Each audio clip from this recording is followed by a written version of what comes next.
காஷ்மீர் மாநிலம் குப்வாரா மாவட்டத்தின் ஹந்த்வாரா என்னும் இடத்தில் தீவிரவாதிகள் இந்திய ராணுவ முகாம் மீது தாக்குதல் நடத்தினார்கள். இதற்கு இந்திய ராணுவத்தினர் பதிலடி கொடுத்ததில் தீவிரவாதிகள் கொல்லப்பட்டனர். இதுகுறித்த கூடுதல் தகவல்களை தருகிறார் எமது செய்தியாளர் அரவிந்த். குப்வாரா மாவட்டத்தில் உள்ள ஹந்த்வாரா என்ற பகுதியில் உள்ள 30 ராஷ்டிரிய ரைபிள்ஸ் எனப்படும் இந்திய ராணுவ முகாம் மீது இன்று அதிகாலை தீவிரவாதிகள் தாக்குதல் சம்பவத்தில் ஈடுபட்டார்கள். சரியாக காலை 5 மணி அளவில் 2 பாகிஸ்தான் தீவிரவாத அமைப்பை சேர்ந்த தீவிரவாதிகள் இந்திய ராணுவ உடையில் அந்த ராணுவ முகாமிற்கு உள்ளாக சென்று ராணுவ வீரர்கள் மீது அவர்கள் தாக்குதல் நடத்த திட்டமிட்டார்கள். ஆனால் இதனை சுதாரித்துக் கொண்ட இந்திய ராணுவ வீரர்கள் அவர்களை உள்ளே விடாமலே வெளியே தடுத்து நிறுத்திவிட்டார்கள்.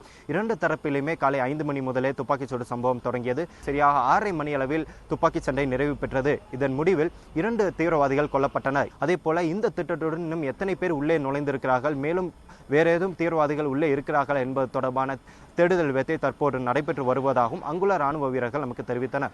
அதே போல நேற்று இரவு 3 இடங்களில் பாகிஸ்தான் தீவிரவாத முகாமை சேர்ந்த தீவிரவாதிகள் இந்திய பகுதிக்குள் ஊடுருவ முயற்சித்ததாகவும், ஆனால் எல்லை பாதுகாப்பு படை வீரர்கள் இதனை தகுந்த பதிலடி கொடுத்து தடுத்து நிறுத்திவிட்டதாகவும் எல்லை பாதுகாப்பு படை தரப்பில் தெரிவிக்கப்பட்டுள்ளது.